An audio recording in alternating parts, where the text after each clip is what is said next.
Hey everybody, let's talk Arduino boards and breadboards.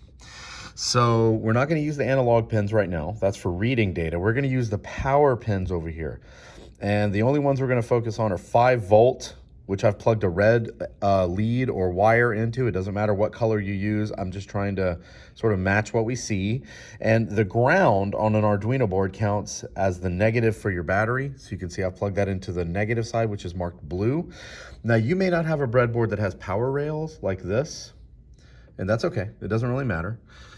You can actually plug the red and the blue directly into these columns A through J. So we'll talk about that in a moment as well. But I wanted to start with, what do the power rails do? So if you go from the 5-volt, which is what we're going to use, you can use 3 volts, 3.3, as long as you know which one you've plugged into, it's going to be fine. But we're going to go from the 5-volt to the red side, which means every one of those now are at a potential difference of 5 volts, especially if we plug into the common ground, which is the negative side of our battery. So now the plus is 5 volts, the minus is the 0 volts, and I can make my circuit work by plugging anything at all into the pins on the power rail. And you can go from 5 volts back to 0. Okay, I also wanted to point out that if you wanted, you can, let's talk about the columns. So if the power rails, everything in that red column is now at the same voltage and everything in that blue column is now at the same voltage, which is 0. If that's true, what about these columns? Now, if you have one of the small breadboards, all you have are the columns that are labeled A through J and numbered 1 through, well, whatever. Well, yours may not even have numbers on them if you have a little tiny one. I wanted to tell you, though, that looking at row 1, all of row 1 will be at the same voltage. So anything you plug into A, B, C, D, or E, anything you plug into, hang on, this guy or this one, it's really hard to do, or that one or that one or that one, they're all at the same voltage. So if you need to connect something across 2 rows, like I'll grab this resistor, hang on, I know that's annoying with the camera, and we'll plug it in. Just push the little 10 leads down into those squares. Underneath the breadboard is conductor. I'll show you that in a minute.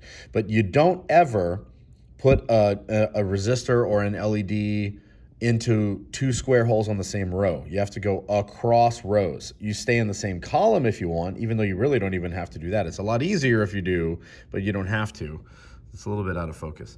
Notice, by the way, that this resistor, if I can get it to focus, is orange, orange, brown, and then gold. So whenever we're looking at the resistors, the first one is always going to be, well, the last one's going to be the gold. So you know whichever side the gold is on. Can y'all tell there's a gold one there on the end?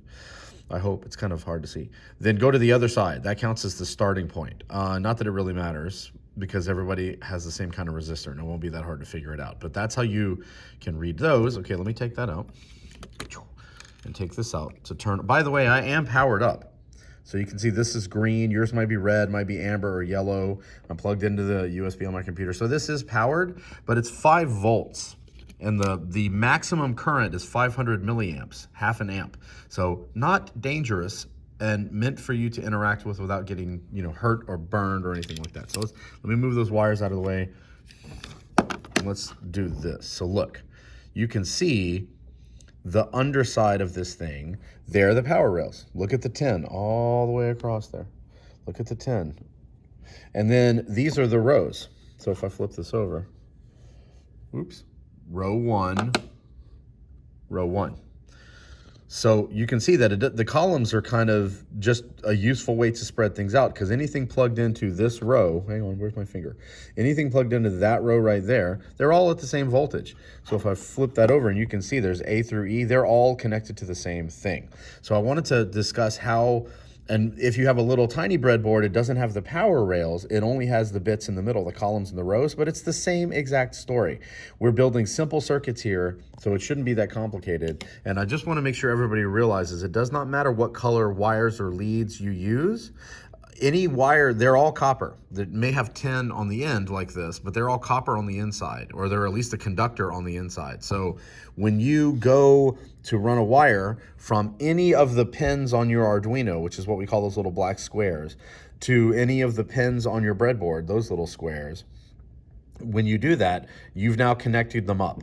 So the colors are only there for convenience. They don't really matter at all. So what we're going to be doing is measuring voltage and determining current and looking for the charge on capacitors and things like that. So that's pretty cool. Enjoy your breadboard.